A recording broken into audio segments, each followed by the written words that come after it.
Hi, I'm so pleased to have been able to write the instructions and film this video for Légion d'honneur, which is Legion of Honor, this World War I nurse's uniform that was designed by Mako Kanatis and the Carmel Doll Shop and Grovian Doll Museum team. It's a really wonderful outfit, and I think you're going to enjoy making it. It's a one-piece sort of coat dress in white piqué, this really wonderful white piqué. Has an apron that has an appliqued red cross on it, and this sleeveless cloak. And I think really the crowning touch is this wonderful nurse's coif. My grandmother had one, I think, from World War One. Maybe it was her mother's, that she probably used maybe during the flu epidemic. And I remember seeing that in her trunk.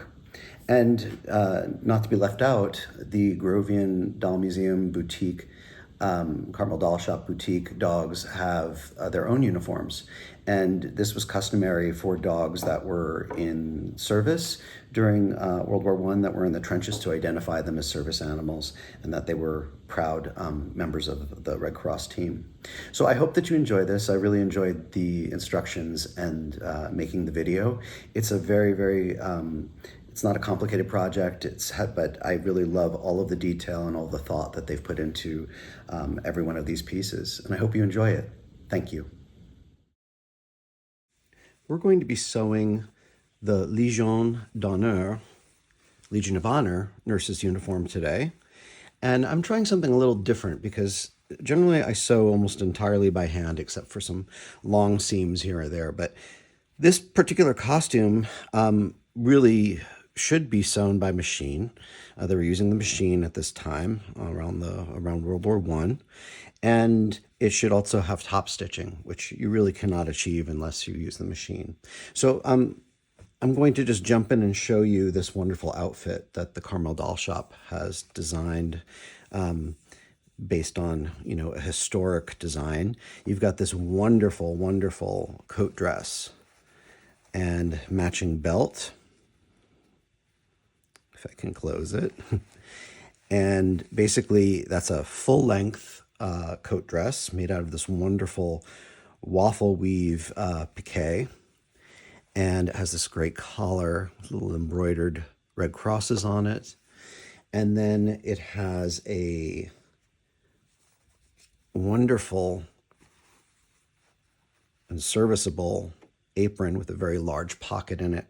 I'm sure these ladies kept a lot of things in those pockets when they were on the front lines or in the army hospitals. And this would wrap around, and it ties with these strings back here. And very simple construction, and that's made out of a white cotton. And then you have this really charming sleeveless, and it's such a beautiful design they came up with, this very charming sleeveless unlined cape. And it's so simple. It's really just, two back pieces seam down the back, and two front pieces, and then the rest of it is either turned back or it's faced. And as we get into this, you're going to see that these seams are pinked, which is perfectly fine.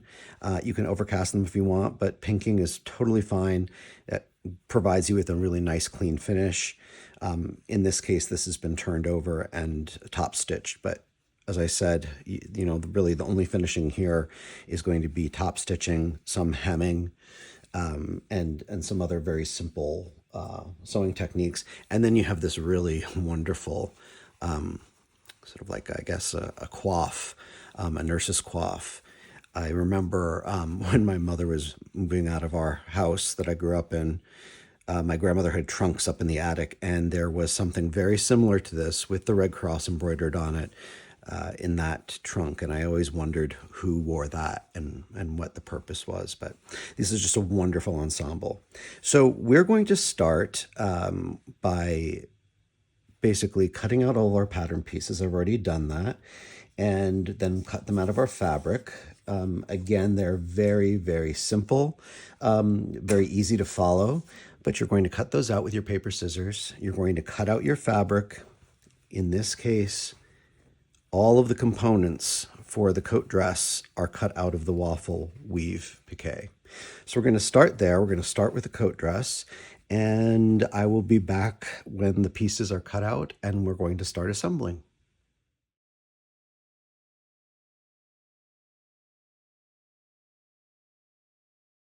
So now all of our pieces are cut out. I don't know about you, but I like to leave my pattern pieces pinned until I need them. So you're going to be starting with several components first. Your two fronts, which are here and here. You're going to be using your, let's actually start with the front first. You've got this like yoke here at the top. So what we're going to be doing is we're going to be taking in the fullness here with two pleats.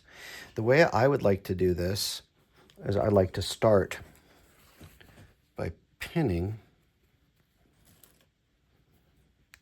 one end and then sort of just like, there's nothing, this isn't in your pattern. This is something that you're just going to need to look at and sort of approximate. You know, when it's pinned up, if we like the way it looks, then I will tell you what the measurements are. But I think, you know, you're just sort of getting a feeling for it.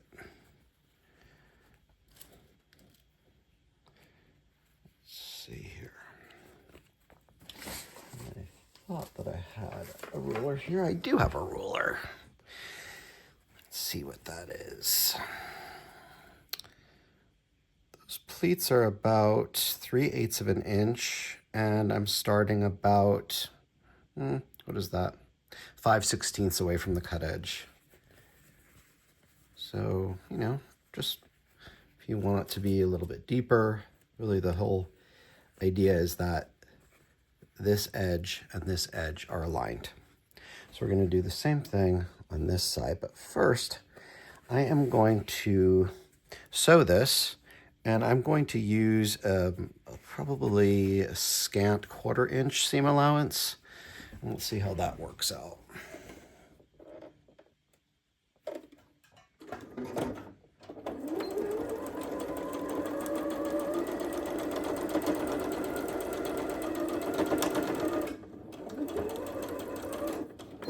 Yes, I'm one of those people who runs over pins. I know that is strictly forbidden, but I think it's a bad habit I picked up early on, and I will probably take it with me to my grave. So there are your tucks. Now, I think what's really nice about this is you can see they've sort of like kept the tuck pleated all the way through. You might want to do that now because it's going to be easier to work with. It's just sort of like to sort of, again, you're eyeballing it. Doesn't have to be exactly aligned. I'm taking my handy dandy little Cricut, which I love. Putting a little press in there. And I'll do the same thing with the front. You know, you're just sort of approximating. You can measure all this out if you want, but this is such a fun and easy little outfit to make. It doesn't have to be exactly like that. We're going to be turning the seam allowance up in the back. Okay. You could pink this if you want, but I don't really think it's going to matter. It's going to be hidden by your facing, your dress facing that we're going to be putting in next. But what you do want to do at this point is you want to top stitch probably about a little over 1/16 away from your seam edge. And we're going to do that now.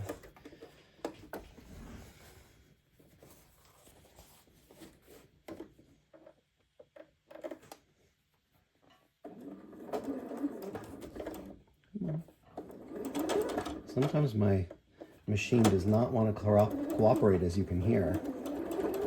There we go.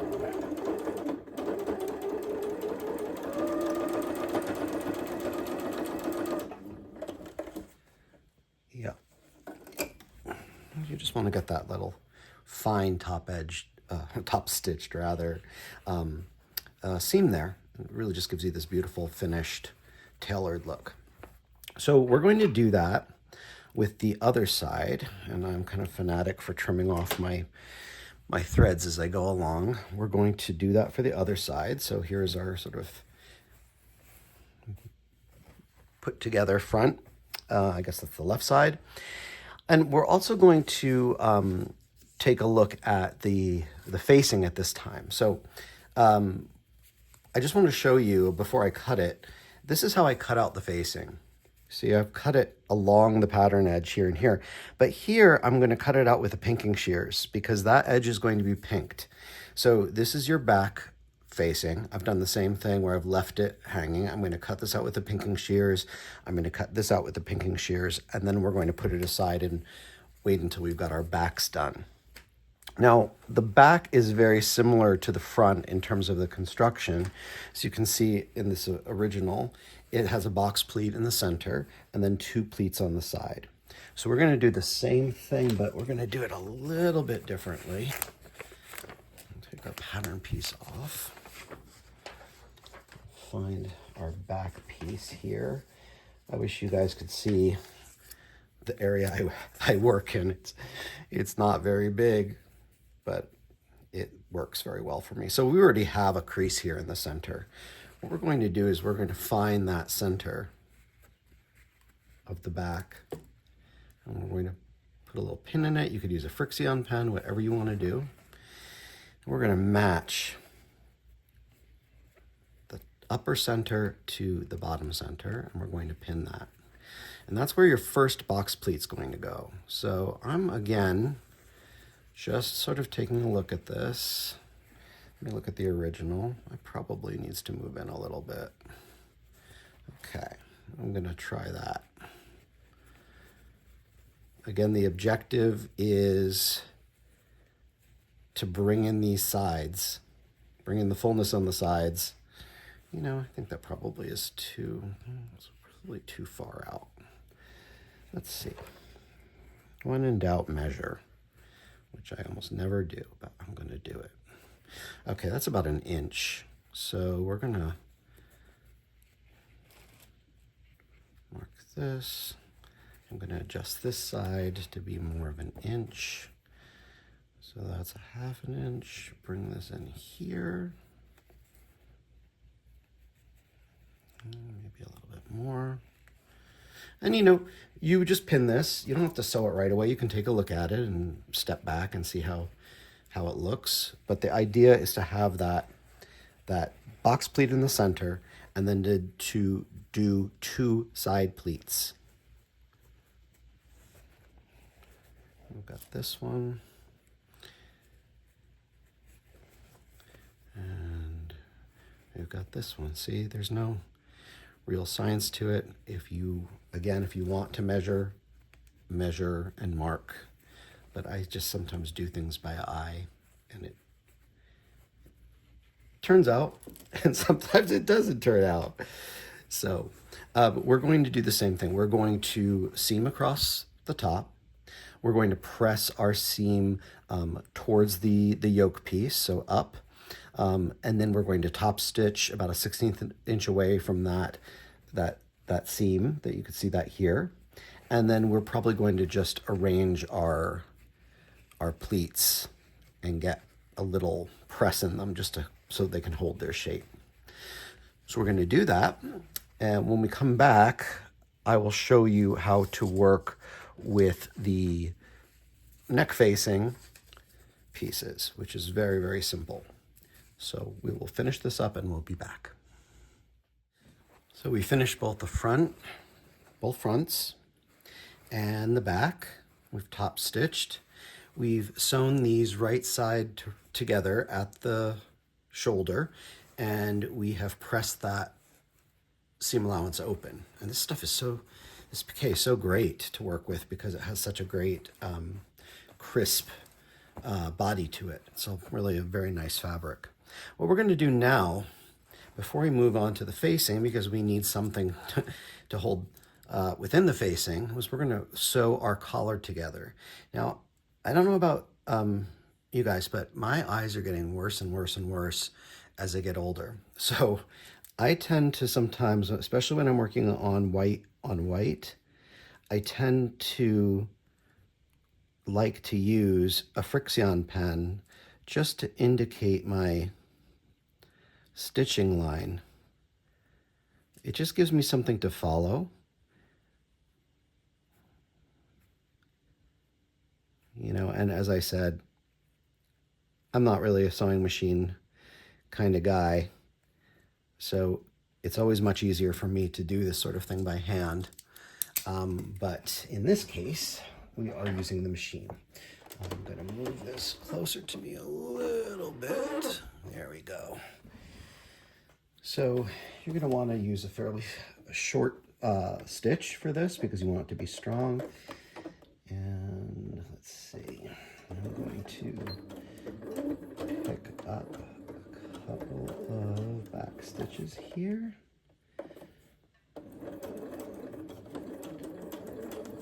And this is one of those things that you're going to want to go, you know, slowly, and sometimes help to guide your machine a little bit. I'm sure there are some of you who are complete whizzes at this and can just zip around these curves, but I know Leo from the Carmel Doll Shop, one of their talented team members, can do the most incredible machine stitching. That's a real talent. I think it's much easier to sew by hand because you have more control. But here, see, I went over that a little bit, so I'm going to go back. Slow it down.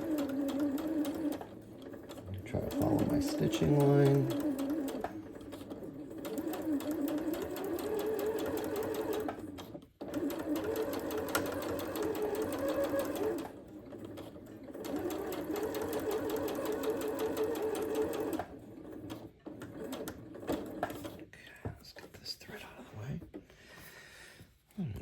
Trim it while we're at it. So notice I'm only going along the outside edge. I'm not sewing the neck edge because that neck edge is going to be encapsulated in the facing, and we're going to see that next. So I'm just, again, taking my time around these curves because I want them to have a nice shape.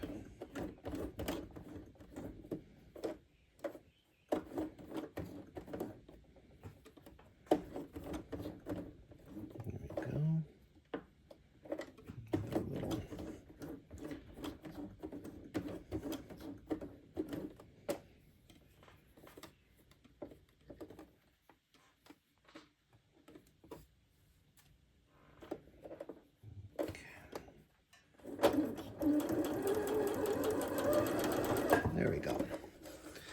Okay.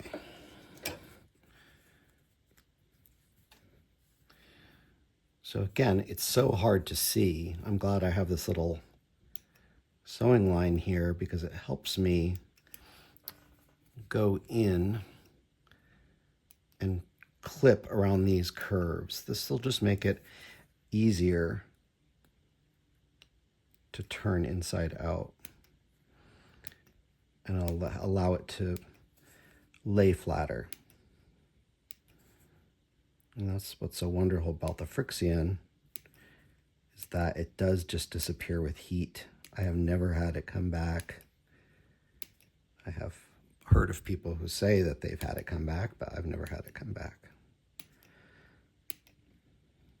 There we go, just another couple of clips. Then we're going to gently, so we don't stretch it out, turn it inside out. This fabric does have some bulk to it. I'm not going to trim any closer to that seam. I'm kind of afraid that it might pull apart if you trim any closer to it. So let's get our handy little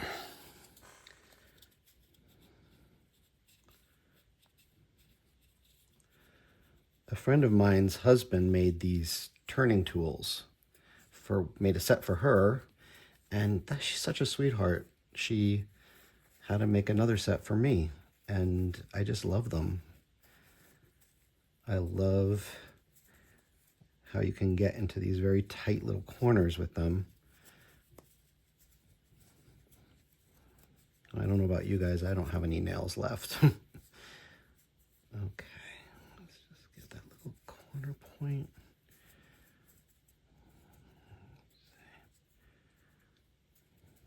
Make sure we have it turned out nicely. I think it can be pulled out a little bit here.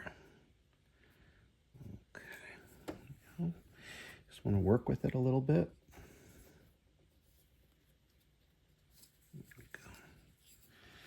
Okay, so then going to give this a good press.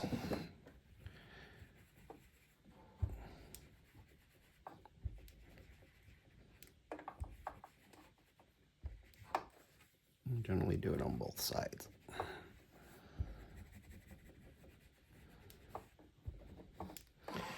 If you want it to be a really good press, use your little mister. That one's from the Carmel Doll Shop Boutique, I believe, and it is great.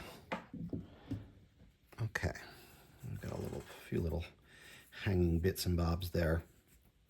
So now that we've done the collar, what we're going to do is set that aside for one moment, and I'm just going to show you what's going on with this facing. So this is actually one of the few pattern pieces that you're going to have to join. This project. There's not a lot. You have two fronts and you have one back. So what we're going to be doing is we're going to be sewing these right side to right side along this shoulder seam, pressing it open.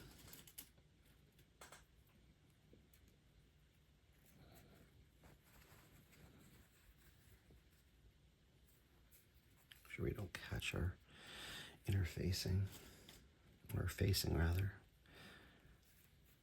Okay. So we're going to be seaming it at the shoulder, and that's going to make this one continuous piece. That piece is going to wrap. Not yet, but I'm just going to show you what we're planning on doing. Basically, it's going to follow the shape of the back, this neck opening all the way down. It's going to continue. And the reason why we're doing that is that we want a nice clean edge, but we also want to hold the collar in place.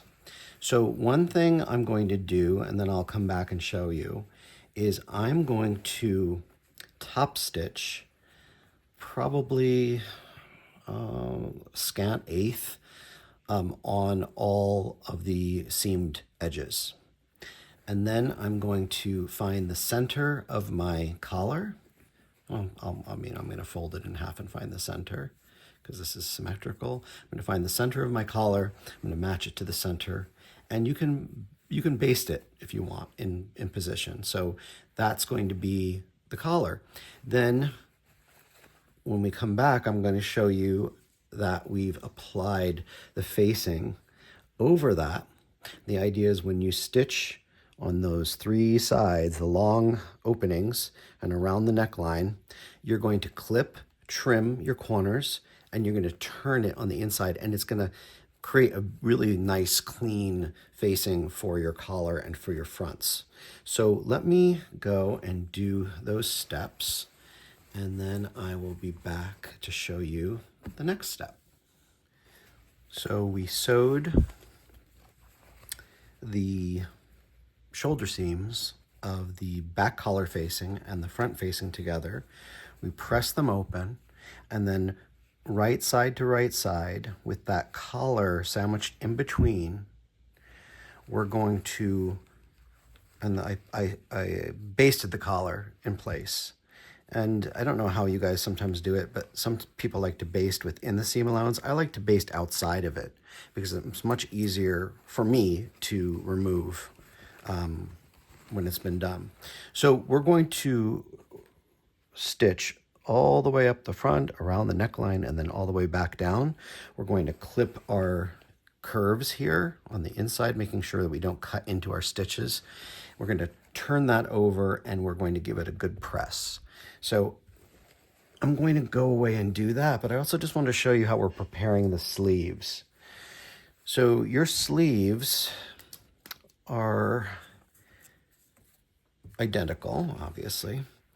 What you're going to do is you're going to mark on your sleeve in 2 areas. Well, actually, it's 4 areas, but about approximately an inch and a quarter from the cut edge of the bottom, you're going to make a little mark with your fixin. You can do it with a pen if you want.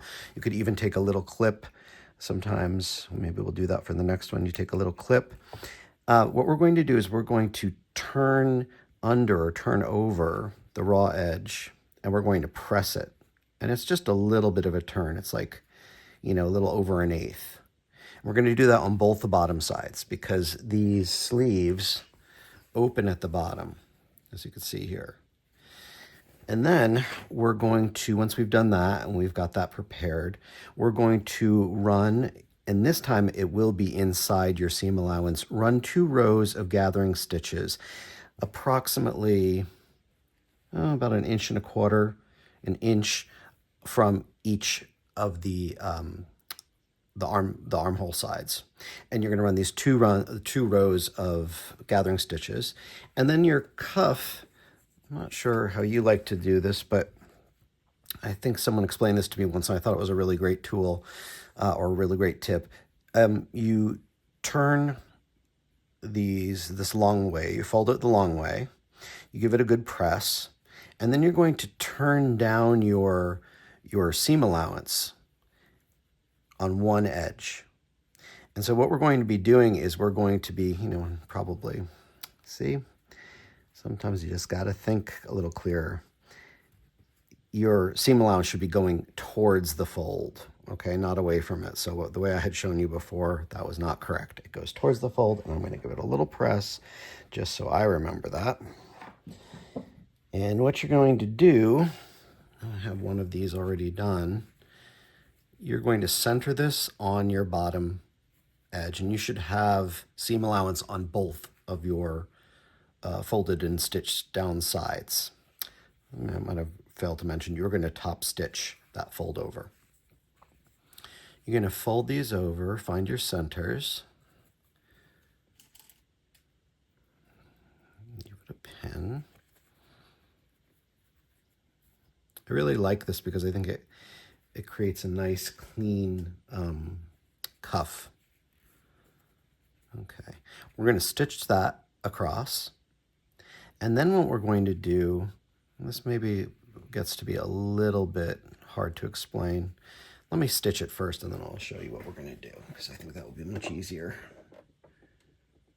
Making sure I'm going down to my smaller stitch from the gathering stitch. Okay, we're going to just run a seam here. You don't have to worry about this edge because it's going to be enclosed within your cuff. So, okay. Let me see if I can actually even explain it to myself.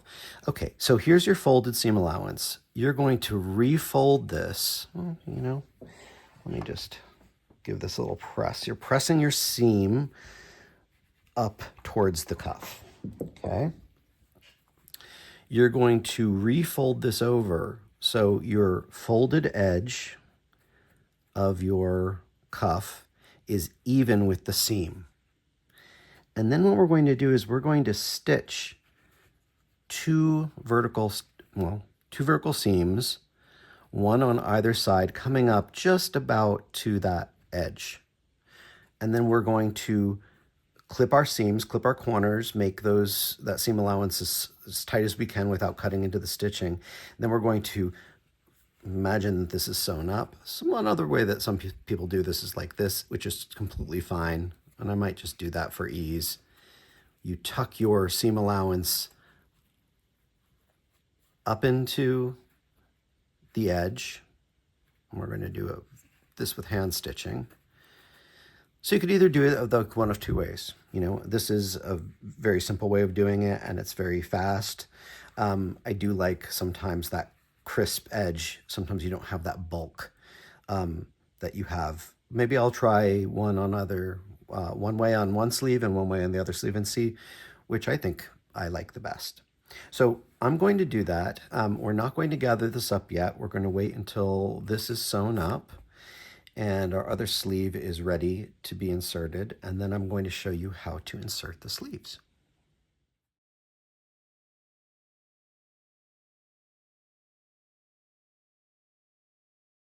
So we've put in our first sleeve. On the other garment, there was much more fullness here at the sleeve cap. I didn't get that much fullness. I sort of used it to ease it in, but I think, see what you can do. I mean, there must be a little bit more fullness in that sleeve cap because it's been done here.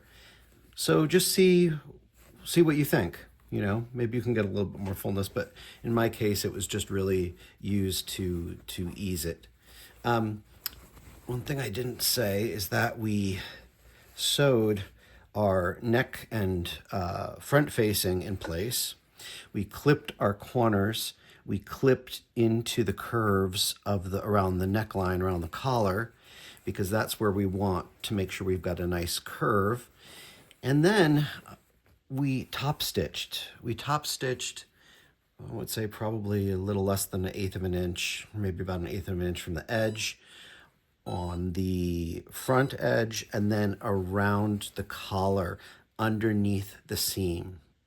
We want to make sure that we did that evenly all the way around. That's actually I think I've seen that in another one of Fanny's outfits, which I believe it helps the collar to lay nicely. And as you can see there, it is staying down quite nicely. So now that we've got that sleeve in, what we're going to do is we're going to trim that seam and make it neater.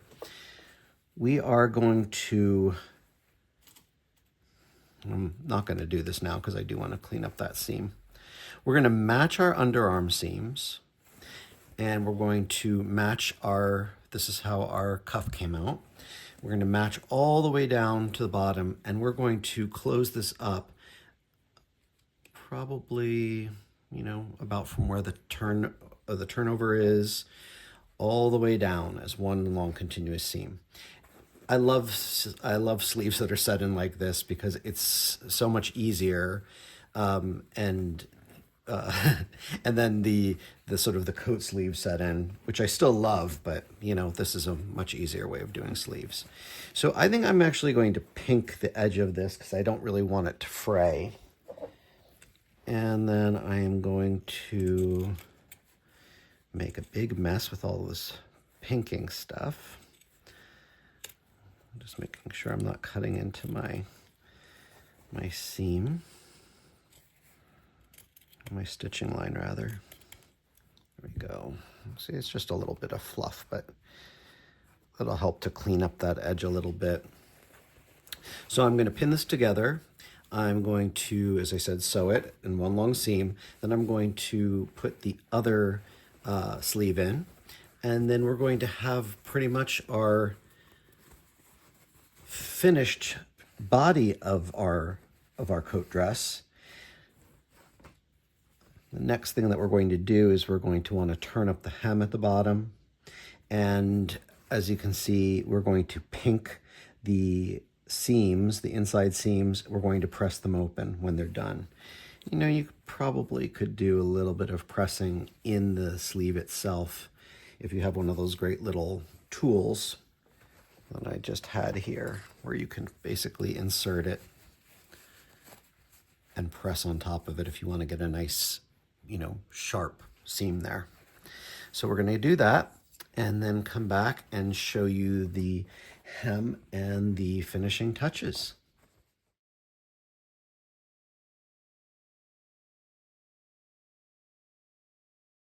Apologies in advance if you hear some background noise. It's the morning here and the dog is barking so she can protect the house. So you might hear a little bit of that. But I just want to show you before I move on to the hem, the seam that we've done and that we've pinked it and we have pressed it open. And again, this little tool, if you have one, is such a great little tool for pressing open the seams before you actually turn them inside out. So I'm not going to turn them inside out yet, but what I'm going to show you is the hem. Now, really the proper way of doing this is to fit it to your doll. But what I'm going to do is I'm going to measure the hem because I have this sample. I'm going to measure the hem and it's approximately 1.25 inches. And I'm just going to mark that. Again, you could use pins, you could use whatever you want for this, but this is going to be a top stitched hem. So you want to make sure that it's straight. And you'll notice that I pinked the bottom of the hem as well, because we're not really going to, finish it like we would a normal hem where you would turn it under or do something else, because we're trying to avoid bulk. And speaking of bulk, on the sleeves, I was looking at an alternate way of doing it, and the sample had a simple pinked bottom and just turned over, and then it was just stitched down. I mean, you could even top stitch it if you want, but I just did this with a running stitch by hand. I think it's a much cleaner way of doing it. I also turned in the seam allowance on both sides. This one's a little wonky, but turned to the seam allowance on both sides and made that even. There's a little less bulk there.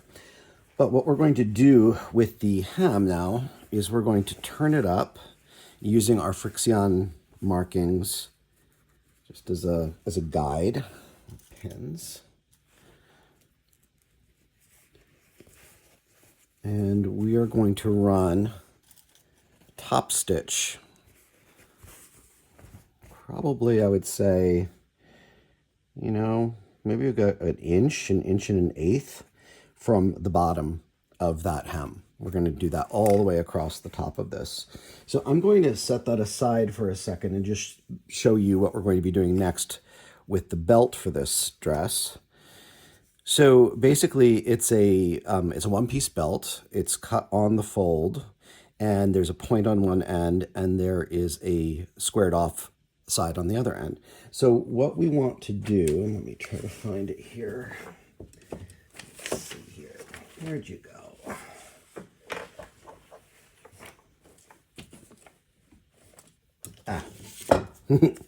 I told you I have a small workspace. This is our pattern piece. As you can see, it's a one-piece belt. We're going to fold it in half. And again, because I like to try to get things as precise as I can, although you might not think it, because I'm going pretty quickly here. Normally, these videos, I think I probably go a little faster than I know I go faster than I normally would. And with the machine, I go faster too. Take your time, have fun, because I see things that I would like to go back and correct as I've been working on this. But as I had done with the other one, I'm just going to mark my seam here. And really the reason why I'm doing that again is because this is white on white. It's very hard to see, at least for me. I'm just going to establish this at the top. And I think, that looks about right. This is probably a scant quarter seam allowance. We're going to make it a little bit larger. Here we go.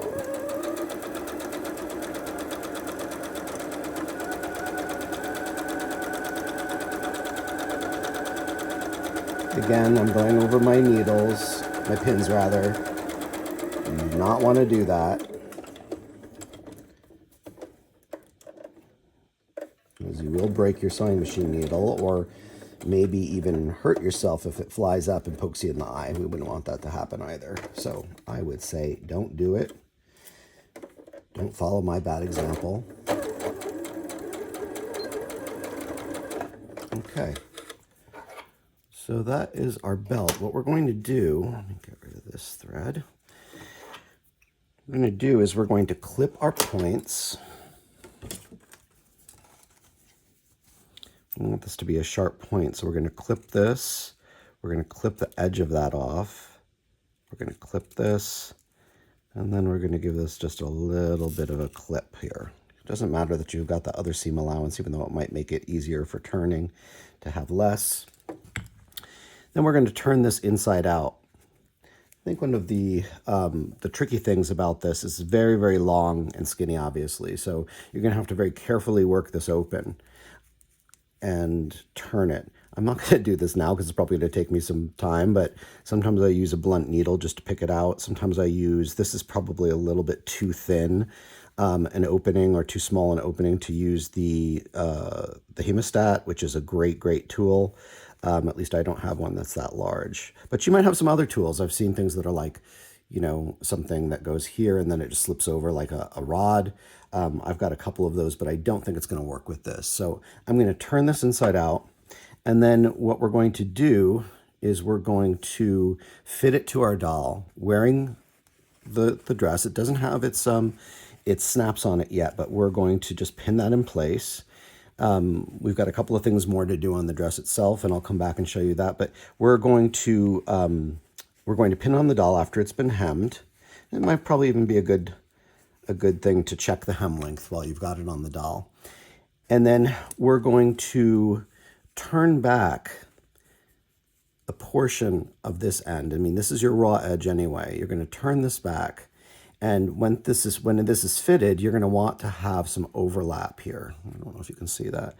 An overlap between the pointed end and the squared off end.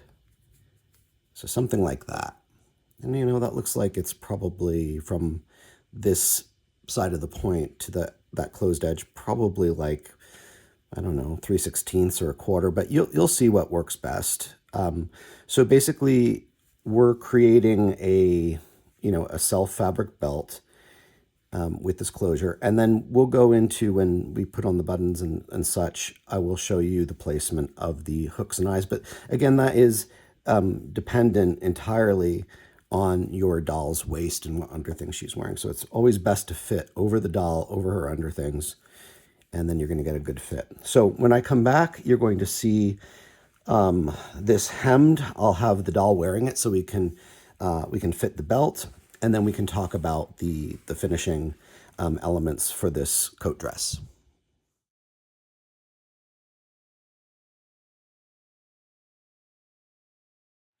So we fitted the coat dress to our doll. In this case, I think we're talking about 1917. No, I guess, when did the U.S. go into the war? After the Lusitania was sunk in 1915. So, 1915, 1916, 17, skirts were getting shorter. You could see more of the ankle, so this is an appropriate length for this. I checked the belt. This is also another time for you to go into your dress and maybe repress out your pleats in the front and on the sides, because that's going to bring in some of this fullness when the waistband is put on. You're going to do that on the front and the back. But I think the fit is pretty good. What I'm going to do now is I'm going to go back.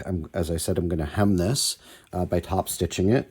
In this case, it's probably going to be now probably about an inch of a hem. Only pinked it on the back side. I'm going to put in our snaps. There's going to be 4 snaps, closures, one directly at the neckline, and then another 3 below that, and they're about 2 inches on center from each other. And then we're also going to put snaps on the cuffs, so those will keep those nice and snug around her wrists. And we're going to do 2 little red crosses. So for the red crosses, we're just going to be using embroidery floss, and it looks like this is a 2-strand embroidery floss. I can do that at the very last, so I can show you how that's going to be done. But we've measured our belt. We just need to I'm going to do an overcast on this raw end. I'm going to turn it under just a bit,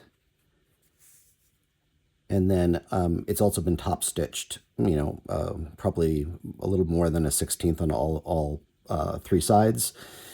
Going to add our closures, our little decorative button, and our hooks and our eyes. And one thing I did not mention, and we're going to start to move into the apron now, is that the apron probably at the time would have been buttoned on the front of this. But because this is such a small little button, small closures, what we're going to do is we're going to do a thread bar at the bottom of the yoke in the front, on the front of the closure, and it's going to hook, the apron will hook onto this. So it appears as though the button's holding it up, but it's actually going to be this, this little hook and this little thread bar. So I'm going to go on and put the finishing touches on this, and then we're going to come back, look at the finished coat dress, and we'll then move on to the apron, which could not be simpler. It's 3 pieces, and as you see, all machine stitched with the exception of the ties that go in the back. So I will finish this up, come back, show it to you, and we can start the apron.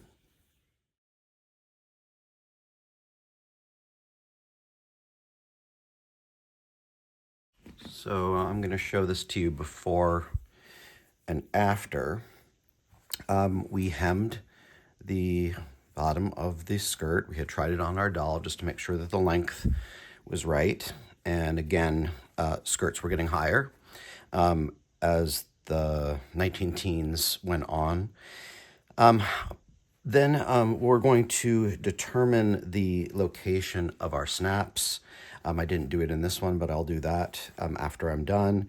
Both 4 snaps down the front of the front closure, and then snaps to close at the wrists. Now, my doll unfortunately had a little accident as I was trying her on, and her little arm snapped off. So you're going to see a one-armed Flora, poor thing, but she'll get repaired very quickly because there are replacement arms that are available.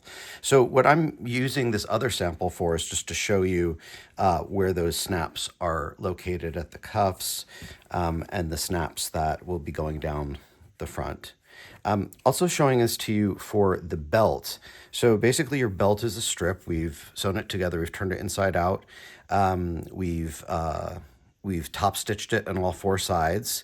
And now we're just trying to get fit. So while your doll is wearing this coat dress, put the belt on the doll and determine what that overlap is going to be. So again, you're going to have a hook and an eye, as is shown here, on the belt that will keep it closed, and then this little decorative button that you're going to be adding at the very end of that point. So we're just really establishing here what the overlap will be. And then what I'm going to do is I'm going to basically blind stitch this folded edge over, and then put my attachments, my closures. I also just wanted to show you quickly the simplicity of the embroidery for these little crosses. What I like to do is I like to basically, using the Frixion, because the Frixion is great for everything, in terms of looking at location, to locate the cross, the direction and the position of the cross. I mean, we have it pointing down here. You could have it more sort of vertical. It's really up to you, but the stitch is really going to be simple. It's going to just be a straight stitch. You're coming up, you're going over, you're coming up, you're going over, and then here I've just taken a little tiny cross stitch just to hold the centers of those crosses in place, the center of the cross in place. And then I'm just going to, it's not so nice from the back, it's true, but you're not really ever going to see the back of the collar. And where are my scissors? The scissors are here someplace, so I'm just going to use these. And then you're just going to trim it. So you've got this very clean little cross, and just don't forget to iron out your Frixion markings. But I think this sort of tends to help me visualize before I actually commit to sewing that in place. Then the one thing that we're going to return to on this coat, we're pretty much done with the coat and the belt. We're going to be adding this thread loop here, and that thread loop is for the next item we're going to be sewing, and that is the apron. So I think I'd shown this to you in the beginning. There is a little hook here on the back of this, which is going to hook onto the thread loop. You know, In the real apron, it would have been buttoned on, but because we're not going to be working tiny little buttonholes or button loops, we're going to be doing it this way. It's great. It's a great little feature that they've developed for this, a little authentic feature. So I'm going to set this aside and just show you the pattern pieces for this apron. It's very, very simple. It's basically comprised of one apron piece that's cut on the fold, one pocket, and one interfacing for the top edge that's also going to be cut on the fold. So what I'm going to do is I'm going to go and I'm going to cut these all out. This is going to be a very simple, so probably the most complicated thing on this is just making sure that you top stitch this nicely in place, centered, and then create this little cross, a little, exactly centered cross at the top. And I'll show you how to do that. But again, the construction is very, very simple. You have this pinked edge for your interfacing, but all the other edges, the other 3 edges, are going to be turned over and top stitched. So what we're most likely going to do is I'm going to cut out my pieces. I'm going to put the interfacing on. I'm going to turn it over. I'm going to press it. And then I'm going to press up the bottom hem. Well, let me think about this for a second. Okay, I take that back. We can always change our minds when we do things. I'm going to top stitch, turn back and top stitch, turn back these sides and top stitch on all 3 sides here. And then I'm going to turn up the hem. I guess it, doesn't really matter exactly how you do it, but you can then turn up the bottom of the hem and then top stitch the hem in place along the top. I don't think you can probably see me. I apologize for that. So once that's done, I think then it will be fairly easy just to locate the pocket. We're going to be turning the pocket piece over approximately 1/4 of an inch on all sides, and we're going to be top stitching that first turnover on the top, but then we're going to actually position it. You can base it or pin it and then sew it, top stitch it in position on the apron front. And then the last 2 pieces we'll do are these little, are the cross, the button, and then the little ties, which I think look like they were actually put into the seam, and we can figure that out too. So let me get my pieces cut out and I will be back and show you first steps or several steps on the front apron.